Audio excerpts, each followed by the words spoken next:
प्राप्त परिस्थिति है, वो साधना करना ही साधना है।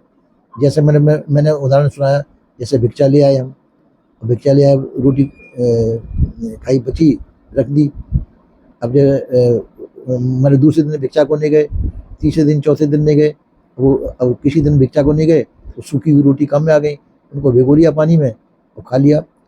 ये साधना है। तो प्राप्त परिस्थिति का सदुपयोग करना ही साधना है। किसी परिस्थिति में व्यक्ति को घबराना नहीं चाहिए। अब हम जो 3-3, 4-4 दिन की बासी रोटी खा लेते थे सूखी हुई रोटी खा लेते थे तो आपको तो ताजा मिल रहा है। आप लोगों को तो ताजी मिल रही है आपकी दया है, आपकी दया है शायद। और वृंदावन जैसी जगह में जहाँ जो है कुत्ते जलेबी नहीं खाते ऐसी जगह जहाँ भिक्षा की कोई कमी नहीं, वृंदावन में भिक्षा की कोई कमी नहीं। जब चाहो, जब क्योंकि सुबह 6 बजे से भिक्षा चालू हो जाती है और पहले से, और शाम को कद 6 बजे तक भिक्षा मिलती रहती है, कहीं ना कहीं मिल जाएगी और कोई कमी नहीं। वो तो हमारा आलस है कि नहीं गए, सोचने चलो झोली में रोटी है तो काम आ जाएगी, और फिर चले तो वो रोटी पड़ी नहीं। ध्यान का कितने घंटे करते थे साहब? वो बाद की बात है साहब, आप बताइए तो हम सीखेंगे कि नहीं। वो तुमको तो सिखाते हैं, रोज सिखा रहे हैं।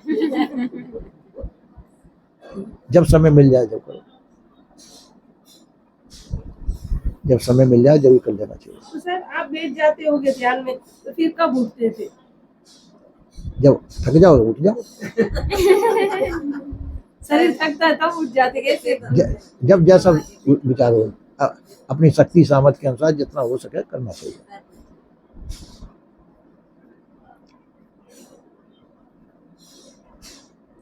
बैठ के ध्यान हो, बैठ के करो, लेट के ध्यान होता है, थक जाओ बैठ के, लेट के ध्यान कर सकते हैं। ऐसा कुछ नहीं कि कोई परिस्थिति वैसे, साधना का मतलब हर परिस्थिति का सदुपयोग करना।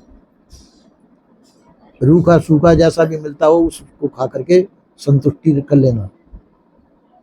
ऐसा नहीं सोचना कि हमको ऐसा होना चाहिए कि वैसा होना चाहिए, हमको ऐसा सुख होना चाहिए वैसा रहने, वो व्यक्ति हमको जाने क्या कहता हुआ वो व्यक्ति, ये सोच फिकर दिमाग में नहीं रखनी चाहिए। जाने कौन हमारे विषय में कौन क्या सोचता होगा, ये सब चिंता नहीं करनी चाहिए। सोचता होगा वो उसका विषय है, जिसकी जितनी समझ होगी उतना सोचेगा। अपने को सही सोचना है, संस्कारों के अनुसार अपने को सही सोचना है। एक दफा जैसे मैंने भिक्षा के लिए, मैं नया साधु था, भिक्षा के लिए गया वृंदावन में, वहाँ लाइन लगती है साधुओं की, भिक्षा लेते हैं। तो मैं जो है संकोच मेरे को लग रहा था, भीड़ में कैसे लगूं, कोई क्या कहेगा, अलग खड़ा हो गया मैं। कमंडल तो मेरे हाथ में था पर अलग खड़ा हुआ, लाइन में नहीं लगा मैं। अब वहाँ अखंडानंद जी का आश्रम था, अखंडानंद जी वहाँ जा रहे थे, उनके साथ 10-20 आदमी थे, वो अपने आश्रम में कथा कहने के लिए जा रहे थे। उनकी निगाह मेरे पे पड़ गई। अच्छा, बड़े बड़े संत थे, वे साधु संकोच कर रहा है, वो उन्हीं का क्षेत्र था। अपने ही क्षेत्र में जाकर के हाथ कर दिया उन्होंने, अपने क्षेत्र में, वो हाथ में ही रोटी ले ली उन्होंने, और उस पर दाल सब्जी कुछ ले ली, और खड़े खड़े खाने लग गए। तो आओ महात्मा जी तुम भी ले लो। अब ये शिक्षा उन्होंने, पहली शिक्षा भिक्षा की थी। हाँ, लो महात्मा जी को पहले दो, तो मेरे को भी दिलवा दी उन्होंने कि देखो ऐसे रोटी लेते हैं और ऐसे खाते हैं। फिर मुझे 1-2 और उन्होंने कहा, फिर और भक्तों ने ले लिया उनके हाथ से। हाँ, उन्होंने ये शिक्षा दी कि भिक्षा में संकोच साधु को नहीं करना चाहिए, ऐसे मांग लेना चाहिए और इस तरह से खा लेना चाहिए, पेट भर जाए चल देना चाहिए। तो पहले मैं भी मिट्टी का कप्पा रखता था साथ में, ले लिया दाल सब्जी, उसमें ले हाथ में रोटी ले ली, खड़े खड़े खाया, पेट भर गया, धो करके कप्पा चल दिया। ऐसे कर लेना चाहिए। तो किसी परिस्थिति में घबराना नहीं चाहिए, हर परिस्थिति में प्रसन्न रहना चाहिए। अब वो परिस्थिति हमको बहुत सुख का रखती है। अब तो चिंता फिक्र हमको बहुत है, उसमें कोई चिंता नहीं, कोई फिक्र नहीं।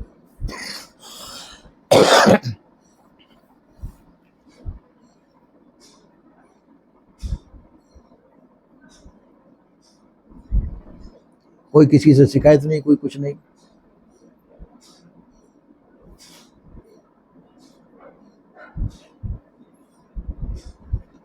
हमारा प्रभाव कैसे अच्छा किसी पे हो सकता है? हम्म?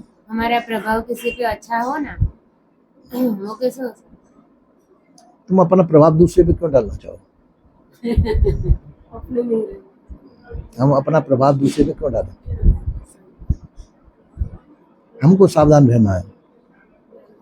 मन इंद्रियों पे कंट्रोल रखो और अपना प्रभाव अपने ऊपर ही रखना चाहिए, है ना। अपना प्रभाव अपने अपने प्रभाव अपने ऊपर क्या करें? हमारे अंदर मन है, इंद्रिय है, विभिन्न प्रकार के उपद्रव मचाते हैं, उनको कंट्रोल में करना। चित्त, बुद्धि, मन, अहंकार, चार अंतःकरण है, इंद्रियां हैं, अपने इंद्रियां अलग अलग अपना अपना रस चाहती हैं, इनके ऊपर कंट्रोल करना। तन के ऊपर और मन के ऊपर अपनों को कंट्रोल करना चाहिए। तन के ऊपर और मन के ऊपर कंट्रोल करना चाहिए। ये अपना प्रभाव अपने ऊपर डालना चाहिए। अपने प्रभाव से इन इंद्रियों को और पूरे शरीर को संयमित रखना, ये अपना प्रभाव। दूसरे के ऊपर अपना प्रभाव डालने का क्या फायदा है? हम दूसरे को ऊपर अपना प्रभाव डालें, उससे अपन को क्या फायदा है? अपना प्रभाव अपने ऊपर डाल करके अपने को संयमित करना, अपने ज्ञानेंद्रिय कर्म इंद्रियों को बस में रखना, मन के ऊपर अपना काबू रखना, ये अपने प्रभाव। तो त्याग वैराग्य के द्वारा मन के ऊपर काबू होता है। दृढ़ अभ्यास, दृढ़ वैराग्य, इसके द्वारा अपने ऊपर कंट्रोल होता है। सो कर लेना चाहिए और दूसरे पे अपने को डालने से कोई फायदा नहीं।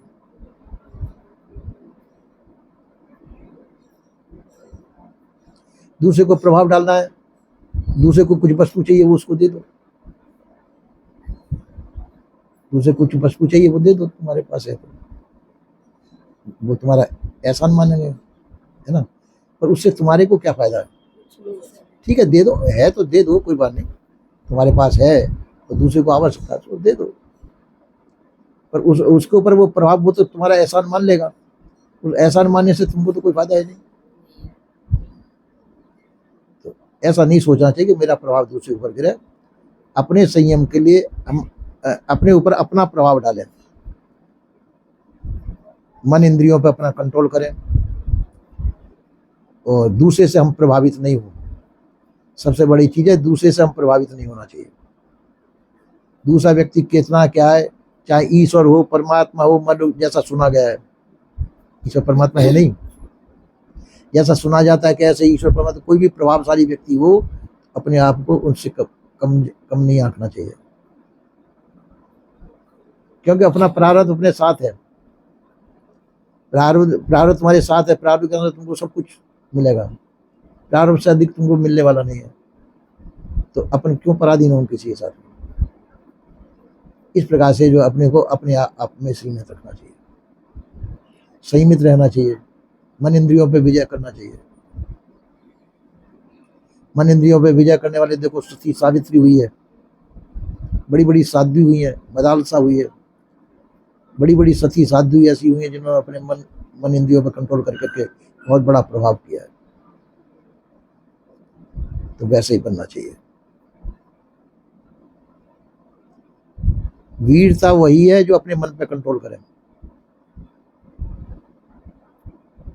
अपने मन पे कंट्रोल करके और हम किसी गुलाम न बने, ये वीरता है। मन इंद्रियों पे कंट्रोल करके हम विश्व विजयी बन सकते हैं।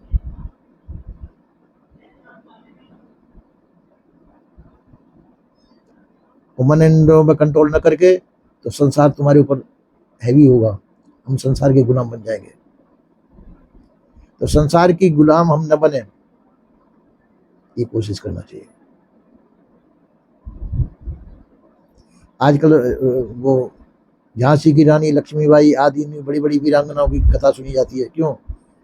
वो गुलाम नहीं बनी किसी की, अपना वीरत्व को दिखाया, आज तक उनका नाम हो रहा है, उनका गुणगान गा रहे हैं अपन लोग, तो उनके गुणों की प्रशंसा है। इसी प्रकार से अपने अंदर भी ऐसे गुण निर्मित करने चाहिए जिससे कि लोग बाग हमको याद करें समय पर।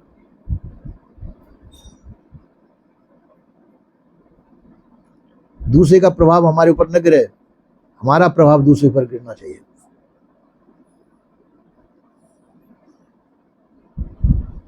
तो अपने अंदर वो गुण पैदा करने चाहिए जिन गुणों को से संसार लाभ उठाए। अपने अंदर वो गुण पैदा करने चाहिए जिन गुणों के द्वारा संसार लाभ उठाता हो, संसार प्रभावित होना चाहिए, वो गुण अपने अंदर होने चाहिए।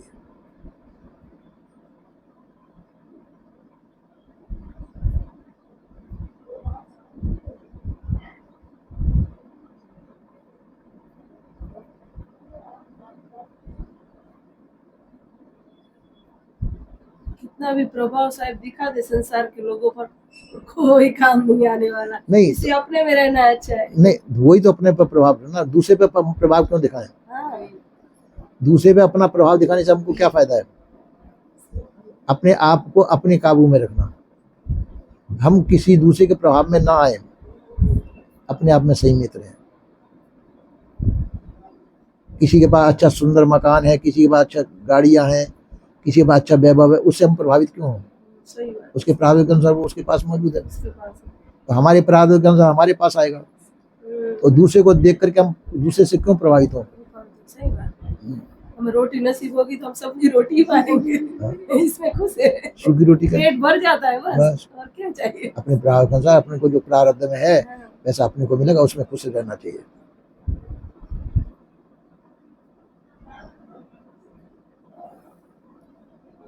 दूसरे को देख करके हमको प्रलोभित नहीं होना चाहिए कि दूसरा अच्छा खा रहा है, अच्छा पी रहा है, वो अच्छे मौज में है, उसके पास ऐसा है वैसा है, हमारे पास भी ऐसा होना चाहिए। ये गुलामी है। दूसरे को देख करके ये प्रभावित होना कि हमारे पास भी ऐसा होना, यही गुलामी है।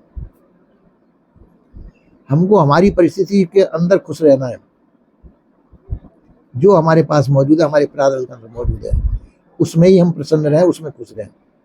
दूसरे की परिस्थिति में हम प्रभावित नहीं हों, ऐसा कोशिश करनी चाहिए। उसका भाग्य है, जैसा उसका भाग्य उसमें वो है, हमारा भाग्य हमारे साथ में है, उसके अंदर ही अपन को प्रसन्न रहना चाहिए। अपने अंदर अपने पास झोपड़ी है तो झोपड़ी में प्रसन्न हो।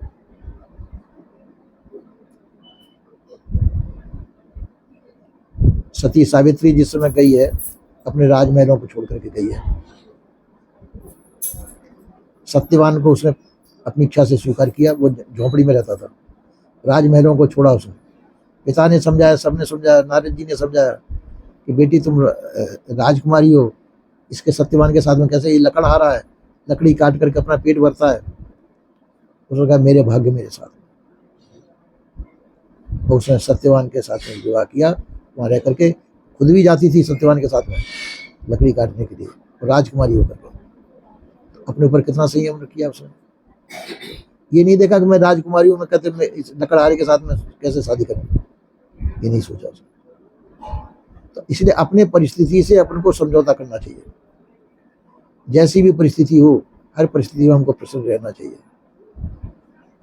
उसमें क्यों, वो हमारी परिस्थिति है, दूसरे की परिस्थिति हमारी परिस्थिति नहीं है। हम दूसरे के प्रभाव में क्यों आए? उसकी परिस्थिति उसके साथ में, हमारी परिस्थिति हमारे साथ में। अपने आप में हमको प्रसन्न रहना चाहिए। अपने घर में रूखा सूखा लोना रोना जैसा भी हो, उसी में हमको प्रसन्न रहना चाहिए।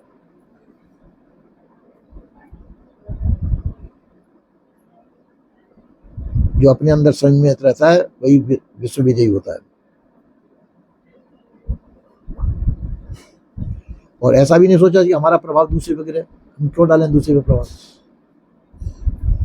दूसरे के ऊपर हम प्रभाव क्यों डालें? हमारा प्रभाव हमारे ऊपर ही रहना चाहिए। अपना प्रभाव अपने ऊपर रख करके हम दूसरे को प्रभावित न करें। दूसरा प्रभावित अपना भी होगा या नहीं होगा, अपन को क्या लेना देना उससे।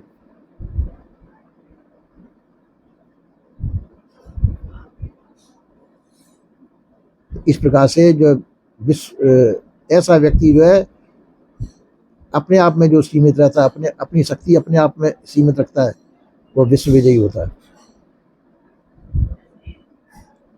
और जो हम सोचते हैं कि हम सब संसार को हम जीत लें, सब संसार हमारे कहने में आ जाए, तो हम संसार के गुलाम हो जाएंगे। जितना जितना हम सोचेंगे, जितना जितना संसार के गुलाम होते जाएंगे, तो हमको संसार का गुलाम नहीं होना चाहिए।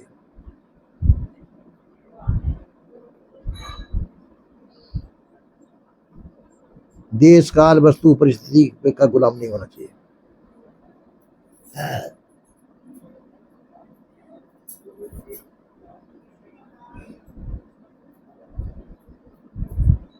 पूछा है ऋषि से कि मेरे रहने लायक घर बताओ, मैं कहाँ रहूं।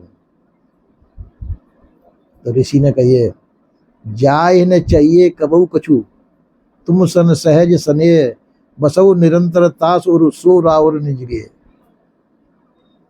जिसको कभी भी कुछ भी नहीं चाहिए, कितना बड़े सुंदर उत्तर दिए। हे राम जी, आप वहां रहिए जिसको कुछ भी नहीं चाहिए, संसार से अचाह है जो, जाए नहीं चाहिए कबहू कछु, कभी भी कुछ भी जिसको चाहना नहीं है, जाए नहीं चाहिए कबहू कछु, तुम सन सहज स्नेह, और तुम्हारे से उसका स्नेह हो, बसो निरंतर तासुर, उसके हृदय में आप निवास करिए। सो राव और जगह, वही तुम्हारा जो है घर है, उसमें आप निवास करिए, उसके हृदय में जो अचाह है, जिसको किसी प्रकार की चाहना नहीं हो। इतना सुंदर उत्तर दिया ऋषि ने। इसी प्रकार के हमको भी अचाह होना चाहिए, संसार की चाहना नहीं करनी चाहिए। जो संसार की चाहना करता है वो संसार का गुलाम होता है। अगर हम किसी का गुलाम नहीं होना चाहते तो हमको चाहना नहीं करनी चाहिए, सभी चाहनाओं से मुक्त होना चाहिए। हमारे जीवन का तुम्हारा प्रारब्ध मौजूद है, प्रारब्ध के अनुसार तुम्हारा सब कुछ होगा, तुमको प्राप्त होगा। अपनी चाहनाओं को मिटा दो, तुम सर्व विजयी हो जाओगे। बना रहे तो घी डाल रहे, डाले